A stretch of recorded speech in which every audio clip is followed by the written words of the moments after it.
Welcome back. ഇന്ന് നമ്മൾ discuss ചെയ്യാൻ പോകുന്നത് അക്കാഡമിക് റൈറ്റിങ്ങിലെ ഓരോ യൂണിറ്റിൽ നിന്നും ഇമ്പോർട്ടൻ്റ് ആയിട്ട് വരുന്നൊരു വീഡിയോ നമ്മൾ അപ്ലോഡ് ചെയ്ത് കഴിഞ്ഞിട്ടുണ്ടായിരുന്നു. ആദ്യത്തെ 4 യൂണിറ്റിൻ്റെ ഇത് അതിൻ്റെ സെക്കൻഡ് പാർട്ട് വീഡിയോ ആണ്. ബാക്കിയുള്ള യൂണിറ്റിൽ നിന്ന് ഏതൊക്കെയാണ് ഇമ്പോർട്ടൻ്റ് എന്ന് നോക്കാം നമുക്ക്.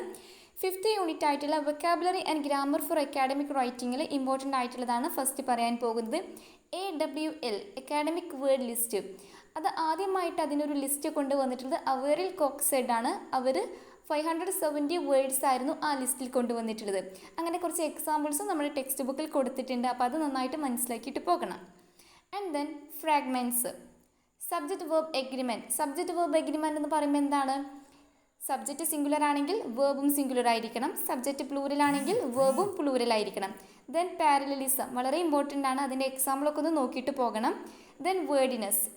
പിന്നെ വരുന്നതാണ് ഡിപ്പെൻഡൻറ്റ് ആൻഡ് ഇൻഡിപെൻഡൻറ്റ് ക്ലോസ്. ഇവിടെ വരുന്നതാണ് ടൈപ്സ് ഓഫ് സെൻറ്റൻസ്. ഏതൊക്കെയാണ്? Simple sentence, compound sentence, complex sentence, compound complex sentence. അത് നന്നായിട്ട് പോയിരിക്കണം. ആൻഡ് പിന്നെ പറയാനുള്ളതാണ് ഡിസ്കോസ് മാർക്കേഴ്സ്. ഇത് ഈ ഒരു ചാപ്റ്ററിൽ നിന്ന് നമുക്ക് ഷുവറായിട്ട് പ്രതീക്ഷിക്കാവുന്ന ഒരു ക്വസ്റ്റ്യൻ ആണ്. ഡിസ്കോസ് മാർക്കേഴ്സ് അത് എന്തിനൊക്കെയാണ്? To clarify. ഇതിനെ also known as transitional signals, linking phrase, linking words, sentence connecting. എന്തിനു വേണ്ടിയിട്ടാണ്? ഫോർ എക്സാമ്പിൾ പറയുകയാണെങ്കിൽ മോർ ഓവർ, ബട്ട്, എനിവേ അങ്ങനെ തുടങ്ങിയിട്ടാണ്. പിന്നെ വരുന്നതാണ് ഫോർ എഫക്റ്റീവ് അക്കാഡമിക് റൈറ്റിംഗ്. ഒരു 7 പോയിൻറ്റ്സ് പറഞ്ഞിട്ടുണ്ടായിരുന്നു. അപ്പോൾ ഇത്രയേ ഉള്ളൂ ഈ ഒരു യൂണിറ്റിൽ നിന്ന് വളരെ ഇമ്പോർട്ടൻ്റ് ആയിട്ട് നമുക്ക് നോക്കാനുള്ളത്. പിന്നെ words and phrases avoiding in academic writing ഒക്കെ വരുന്നുണ്ട്. അതൊക്കെ ജസ്റ്റ് ഒന്ന് മാറ്റി വെച്ചിട്ട് ബാക്കിയുള്ള കാര്യങ്ങളൊക്കെ എന്തായാലും പഠിച്ചിട്ട് തന്നെ പോകുക. ഏതൊക്കെയാണ്? Discourse markers, AWL dependent and independent clause അത് ഐഡൻറ്റിഫൈ ചെയ്യാൻ പറയാറുണ്ട്. Fragments, subject verb agreement, parallelism, wordiness. അപ്പോൾ ഇതാണ് 5th യൂണിറ്റിൽ നിന്ന് ഇമ്പോർട്ടൻ്റ് ആയിട്ട് വരുന്ന പോർഷൻസ് എന്ന് പറയുന്നത്. നെക്സ്റ്റ് നമുക്ക് 6th യൂണിറ്റിൽ നിന്ന് എന്തൊക്കെയാണെന്ന് നോക്കാം. ദെൻ 6th യൂണിറ്റ് ആണ് mechanics and conventions of writing. ഇവിടെ നമ്മൾ ഏറ്റവും കൂടുതൽ ഇമ്പോർട്ടൻസ് കൊടുക്കേണ്ടത് പങ്ക്ച്വേഷൻ മാർക്സിനാണ്. പങ്ക്ച്വേഷൻ മാർക്ക് എന്ന് പറയുന്നത് ലാംഗ്വേജ് സിഗ്നലിൻ്റെ ട്രാഫിക് ആയിട്ടാണ് പരിഗണിക്കുന്നത്. അതൊന്ന് നോക്കി വെക്കുക. അതുപോലെ തന്നെ ഇവിടെ നമുക്ക് comma, semicolon, colon, double quotation mark, single quotation mark, apostrophe, parenthesis, dash. Dash വളരെ ഇമ്പോർട്ടൻ്റ് ആണ്. Em dash, en dash, hyphen. Okay. Then period, then finally capitalisation. അപ്പോൾ ഇതാണ് ഇവിടെ കൊടുത്തിട്ടുള്ള പങ്ക്ച്വേഷൻ മാർക്സ് എന്ന് പറയുന്നത്. ഇതിൻ്റെ ഒക്കെ കോമൺ റൂൾസ്, യൂസ് ഒക്കെ വളരെ ഇമ്പോർട്ടൻ്റ് ആണ്. ഇവിടെ കുറച്ചുകൂടി ഇമ്പോർട്ടൻ്റ് ആയിട്ട് വരാറുള്ളത് ഡാഷും അതുപോലെ M dash, en dash, hyphen അവിടെയും. പിന്നെ അതുപോലെ യൂസ് ഓഫ് സെമി കോളൻ അതും വളരെ ഇമ്പോർട്ടൻ്റ് ആണ്. ഒന്നുകൂടി സിമ്പിളായിട്ട് നോക്കാനുണ്ട്.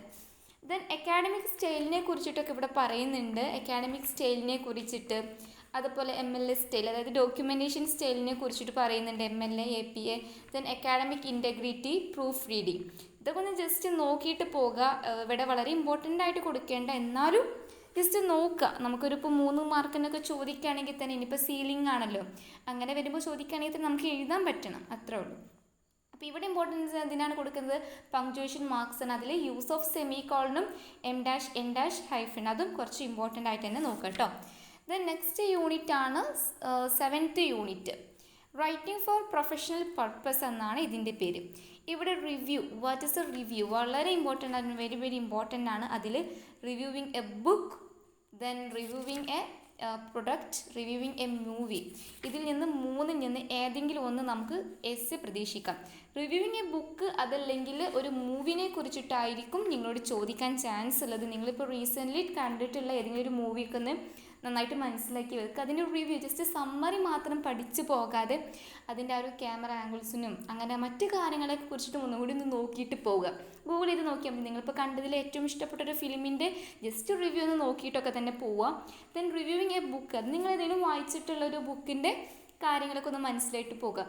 ഇവിടെ അതിൻ്റെ എങ്ങനെയൊക്കെയാണ് എഴുതേണ്ടതെന്നൊക്കെ ഒരുപാട് കൊടുത്തിട്ടുണ്ട്. എന്തൊക്കെ നമ്മൾ എഴുതണം, അതുപോലെ എങ്ങനെയാണ് എഴുതേണ്ടത് എന്നതൊക്കെ ഇവിടെ കൊടുത്തിട്ടുണ്ട്. Reviewing A book, reviewing A movie, then reviewing A product. വളരെ ഇമ്പോർട്ടൻ്റ് ആയിട്ടുള്ള 3 ഏരിയ ആണിത്. ഇവിടെ റൈറ്റിംഗ് ആണ് കേട്ടോ ഈ ഒരു ചാപ്റ്ററിൽ നിന്ന് കൂടുതൽ ചോദിക്കാൻ ചാൻസ് ഉള്ളത്. ദെൻ ഇവിടെ കേസ് സ്റ്റഡീസിനെ കുറിച്ചിട്ട് മെൻഷൻ ചെയ്തിട്ടുണ്ട്. അത് ജസ്റ്റ് ഒന്ന് നോക്കിയിട്ട് പോകാം. ആൻഡ് അതുപോലെ റിപ്പോർട്ട് ഇമ്പോർട്ടൻ്റ് തന്നെയാണ്. നമുക്ക് പ്രതീക്ഷിക്കാവുന്നൊരു ക്വസ്റ്റ്യൻ ആണ് ഇത്. Structure of report. Okay, report എന്താണെന്ന് നോക്കുക. The structure of report, types of report. ഇവിടെ ടൈപ്സ് ഓഫ് റിപ്പോർട്ടിൽ റെക്കമെൻഡേഷൻ റിപ്പോർട്ട് വരുന്നുണ്ട്, അതുപോലെ തന്നെ ഇവാലുവേഷൻ റിപ്പോർട്ട്. ഓക്കെ, ആൻഡ് അങ്ങനെ റിപ്പോർട്ട് ടൈപ്സ് ഓഫ് റിപ്പോർട്ട് നോക്കി വെക്കാം. ദെൻ പ്രോഗ്രസ് റിപ്പോർട്ടും ഒന്ന് ജസ്റ്റ് ഒന്ന് നോക്കാം. ഓക്കെ, മനസ്സിലാക്കി വെച്ചാൽ മതി, അതായിരിക്കും നല്ലത്, ഒന്നും നോക്കാതെ പോകരുത്. ദെൻ വാട്ട് ആർ സർവേസ്, നമുക്ക് ഒരു 3 മാർക്ക് ക്വസ്റ്റ്യൻ പ്രതീക്ഷിക്കാവുന്നതാണ് surveys. Then difference between surveys and questionnaire, ഇതും നമുക്ക് പ്രതീക്ഷിക്കാവുന്ന ഒരു ക്വസ്റ്റ്യൻ തന്നെയാണ്. ആൻഡ് പിന്നെ ഈ പാഠഭാഗത്തു നിന്ന് ഇതൊക്കെ തന്നെയാണ് വരുന്നത്. അപ്പോൾ ഈ പാഠഭാഗത്തു നിന്ന് റൈറ്റിംഗ് ആണ് നമുക്ക് പ്രതീക്ഷിക്കാവുന്ന ക്വസ്റ്റ്യൻ എന്ന് പറയുന്നത്. ഇമ്പോർട്ടൻ്റ് ആയിട്ടുള്ള ചാപ്റ്റർ തന്നെയാണ്. Reviewing A movie, reviewing A book, ഏതെങ്കിലും ഒന്ന് നമുക്ക് എസ്സേ ഭാഗത്ത് പ്രതീക്ഷിക്കാം. നിങ്ങൾ റീസെൻ്റ്ലി വായിച്ചിട്ടുള്ള ഒരു ബുക്കിനെ കുറിച്ചിട്ട് ചോദിക്കുള്ളൂ. അവരൊരു ബുക്ക് പ്രിസ്ക്രൈബ് ചെയ്ത് തരുകയൊന്നുമില്ല കേട്ടോ, നമ്മളോട് പറയുകയുള്ളൂ. ആൻഡ് ദെൻ ഫൈനൽ യൂണിറ്റ് ആണ് unit 8, writing for professional purpose second. ഇവിടെ നമുക്ക് ഇമ്പോർട്ടൻ്റ് ആയിട്ടുള്ളതാണ് CV. Okay, what is a CV, biodata and resume, ഇവ മൂന്നും തമ്മിലുള്ള difference. And component of CV വളരെ ഇമ്പോർട്ടൻ്റ് ആണ്. ഏതൊക്കെയാണ്? Contact information, objective statement, key skills and abilities, education and training, experience, personal profile, reference. വളരെ important ആണ്. ഏതാണ് പറഞ്ഞത്? Components of CV, biodata and resume തമ്മിലുള്ളൊരു ഡിഫറൻസ് ചോദിക്കാൻ ചാൻസ് ഉണ്ട് കേട്ടോ. എന്തൊക്കെയാണെന്ന് അറിയാമല്ലോ. ബയോഡാറ്റ എന്ന് പറയുന്നത് ബയോഗ്രഫിക്കൽ ആയിട്ടുള്ള ഹിസ്റ്ററിയാണ്. റെസ്യൂമി CV എന്ന് പറയുന്നതാണ് ഡിഫറെൻറ്റ്, ഇവ ലെങ്ത്തിൽ മാത്രമേ ഡിഫറെൻ്റ് ഉള്ളൂ. ഓക്കെ, ബയോഡാറ്റ എന്ന് പറയുന്നത് ബയോഗ്രഫിക്കൽ ആയിട്ടുള്ളൊരു ഹിസ്റ്ററിയാണ്. ദെൻ CV ആൻഡ് റെസ്യൂമി തമ്മിലൊരു ഡിഫറൻസ് എന്ന് പറയുന്നത് അതിൻ്റെ ലെങ്ത്തിലാണ്. CV എന്ന് പറയുന്നത് ഒരു 3 to 5 പേജസ് ഉണ്ടാകും, എന്നാൽ റെസ്യൂമി എന്ന് പറയുന്നത് 1 to 2 പേജസേ ഉണ്ടാവുകയുള്ളൂ. അതിനാൽ ലെങ്ത്തിൻ്റെ കാര്യത്തിൽ മാത്രമേ ഡിഫറൻസ് ഉള്ളൂ. പിന്നെ എന്താണ് CV എന്ന് നോക്കാൻ മറക്കരുത്. കമ്പോണൻറ്റ് ഓഫ് CV ഇമ്പോർട്ടൻ്റ് ആണ്. നമുക്ക് 10 മാർക്കിന് പ്രതീക്ഷിക്കാവുന്ന ഒരു ക്വസ്റ്റ്യൻ ആണ് കേട്ടോ അത്. then ഇവിടെ പേഴ്സണൽ പ്രൊഫൈലിനെ കുറിച്ചിട്ട് പറയുന്നുണ്ട്. ഒരു മോഡൽ അങ്ങനെ നന്നായിട്ട് പഠിച്ചിട്ട് മനസ്സിലാക്കിയിട്ട് പോകുക. ഒരു മോഡലിൻ്റെ ലിങ്ക് ഞാൻ ഡിസ്ക്രിപ്ഷനിൽ കൊടുക്കാം കേട്ടോ. ഒരു റെസ്യൂമിൻ്റെ മോഡലിൻ്റെ ലിങ്ക് ഡിസ്ക്രിപ്ഷനിൽ കൊടുക്കാം.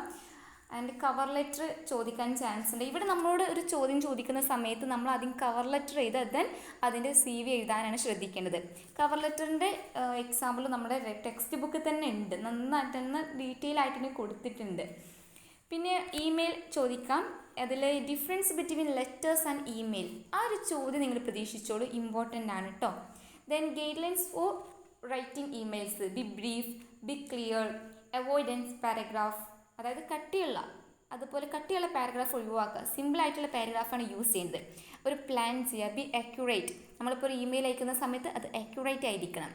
ആൻഡ് അതിൻ്റെ സ്പെല്ലിംഗ് ഒക്കെ ചെക്ക് ചെയ്യണം. എലിമിനേറ്റ് സ്പെല്ലിംഗ്, ആവശ്യമില്ലാത്ത സ്പെല്ലിംഗ് ഒക്കെ എലിമിനേറ്റ് ചെയ്തുകൊണ്ട് അതിൻ്റെ സ്പെല്ലിംഗ് ഒക്കെ ചെക്ക് ചെയ്യണം. Be accurate. Delete previous emails, use a plain background, be polite. Starting an email എന്ത് വെച്ചിട്ട്? ഡിയർ, അതുപോലെ ഇത് വെച്ചിട്ട് നമ്മൾ സ്റ്റാർട്ട് ചെയ്യാൻ പാടുള്ളതല്ല എന്നാണ് പറയുന്നത് കേട്ടോ. അതൊരു ഇൻഫോർമൽ ആൻഡ് ഫോർമൽ, അത് നമ്മൾ മനസ്സിലാക്കി വെക്കണം. അതാണ് ഗൈഡ് ലൈൻസ് എന്ന് പറയുന്നത്. ഫോർമാറ്റ് ഓഫ് ആൻ ഇമെയിലും വളരെ ഇമ്പോർട്ടൻ്റ് ആണ്. ചിലപ്പോൾ ചോദിക്കാം, കണ്ടുവരാറില്ല, പക്ഷെ എന്നാലും നമ്മളൊക്കെ മനസ്സിലാക്കി വെക്കുക. ടെക്സ്റ്റ് ബുക്ക് തന്നെ ഉണ്ട്, ഒരുപാട് എക്സാമ്പിൾസ് കൊടുത്തിട്ടുണ്ട്. Then writing summarise, what is summary നോക്കുക, സ്റ്റെപ്പ് ബൈ സ്റ്റെപ്പ് പ്രോസസ്സ് നോക്കുക സമ്മറൈസിങ്ങിൻ്റെ.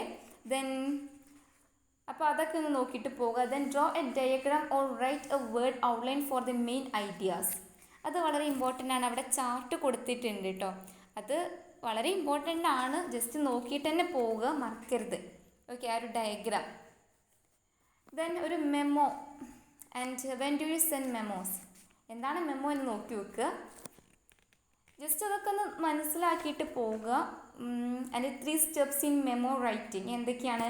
Preparation, determining the purpose, topic and readers needs the memo serve. Writing, organising and writing. Review, revising and checking the memo. ഇതാണ് 3 steps in memo writing എന്ന് പറയുന്നത്. Then next ആണ് writing blogs. എന്താണ് blog? What is blogging? അതൊന്ന് നോക്കിയിട്ട് തന്നെ പോയിക്കോളൂ. Then അപ്പോൾ ഇതൊക്കെയാണ് ഈ ഒരു ചാപ്റ്ററിൽ നിന്ന് കണ്ടിട്ടുള്ളത്. ഈ ഒരു ചാപ്റ്ററിൽ നിന്ന് നമുക്ക് പ്രതീക്ഷിക്കാവുന്ന ക്വസ്റ്റ്യൻ ഏതാണ്? യെസ്, കവർ ലെറ്ററും അതുപോലെ CV ആണ് കേട്ടോ. കരിക്കുലം വിറ്റ് ഓർ റെസ്യൂമി എന്നൊക്കെ പറയും. അപ്പോൾ അവിടെ ആ ഒരു CVയുടെ കമ്പോണൻസ് ഒന്ന് നോക്കിയിട്ട് തന്നെ പോവുക. ദെൻ ഇതിൻ്റെ മുമ്പത്തെ ചാപ്റ്ററിൽ നിന്ന് നമുക്കൊരു reviewing A book, reviewing A movie നമുക്ക് പ്രതീക്ഷിക്കാവുന്ന ക്വസ്റ്റ്യൻ ആണ്. എസ്സേ ഭാഗത്ത് ചോദിക്കാൻ ചാൻസ് ഉണ്ട്, ഒരുപാട് തവണ ചോദിച്ച് കണ്ടിട്ടുണ്ട്. പ്രീവിയസ് ക്വസ്റ്റ്യൻ പേപ്പറിൻ്റെ ഒരു മോഡൽ ഞാൻ വീഡിയോ ആയിട്ട് അപ്ലോഡ് ചെയ്തിട്ടുണ്ട്, അല്ലെങ്കിൽ ചെയ്യും. അപ്പോൾ അതിൻ്റെ ലിങ്ക് ഡിസ്ക്രിപ്ഷനിൽ കൊടുക്കാം, നിങ്ങൾക്ക് കാണാം. ദെൻ ഇവിടെ etiquette and netiquette in writing, email etiquette discuss ചെയ്യുന്നുണ്ട്. അതുപോലെ തന്നെ ഫാക്സ് ട്രാൻസ്മിഷൻസിനെ കുറിച്ചിട്ട് അതെന്താണെന്ന് ജസ്റ്റ് നോക്കിയിട്ട് പോയാൽ മതി. Magic words, networking, business card etiquette. അപ്പോൾ ഇതൊക്കെയാണ് ഈ ഒരു ചാപ്റ്റർ എന്ന് പറയുന്നത്. അപ്പോൾ ഇത്രയേ ഉള്ളൂ. ഇതിൽ നമ്മൾ ശ്രദ്ധിക്കേണ്ടത് എന്താണെന്ന് വെച്ചാൽ വളരെ സിമ്പിളായിട്ടുള്ളൊരു പേപ്പറാണ്. എല്ലാ കാര്യങ്ങളും ജസ്റ്റ് ഒന്ന് നോക്കിയിട്ട് പോവുക, എന്താണ് സംഭവമെന്ന്. നമുക്കൊരു പക്ഷേ ഫുള്ളായിട്ട് കാണാപ്പാഠം പഠിക്കാനോ ഒന്നും പറ്റിയില്ലെങ്കിലും ജസ്റ്റ് ഒരു ഹെഡിങ് നോക്കിയിട്ട് അതിൻ്റെ ഒരു ഔട്ട്ലൈനിങ് നമ്മൾ മനസ്സിലാക്കാൻ ശ്രദ്ധിക്കുകയാണെങ്കിൽ തന്നെ അക്കാഡമിക് റൈറ്റിങ്ങിൽ നല്ല മാർക്ക് നമുക്ക് സ്കോർ ചെയ്യാൻ സാധിക്കും. ആൻഡ് 1 to 5 വരെയുള്ള യൂണിറ്റിൻ്റെ വീഡിയോ അപ്ലോഡ് ചെയ്ത് കഴിഞ്ഞിട്ടുണ്ട്. അതിൻ്റെ ലിങ്ക് ഡിസ്ക്രിപ്ഷനിൽ കൊടുക്കാം. നോട്ട്സും ഇൻക്ലൂഡഡ് ആണ്, ഡീറ്റെയിൽ ആയിട്ടുള്ള നോട്ട്സ് തന്നെ കൊടുത്തിട്ടുണ്ട്. ദെൻ അതുപോലെ ഇപ്പോൾ നമ്മൾ നമ്മുടെ അക്കാഡമിക് റൈറ്റിങ്ങിൽ എന്തൊക്കെയാണ് ഇമ്പോർട്ടൻ്റ് ആയിട്ട് പഠിക്കേണ്ടത് എന്നുള്ള വീഡിയോ ഇത് അതിൻ്റെ സെക്കൻഡ് പാർട്ടാണ്. ഫസ്റ്റ് പാർട്ടിൻ്റെ ലിങ്ക് ഡിസ്ക്രിപ്ഷനിൽ കൊടുക്കാം കേട്ടോ. ഓക്കെ, വീഡിയോ ഇഷ്ടപ്പെട്ടിട്ടുണ്ടെങ്കിൽ ലൈക്ക് ചെയ്യാനും നിങ്ങളുടെ ഫ്രണ്ട്സിനൊക്കെ ഷെയർ ചെയ്യാനും മറക്കരുത്. Finally don't forget to subscribe. Thanks for watching.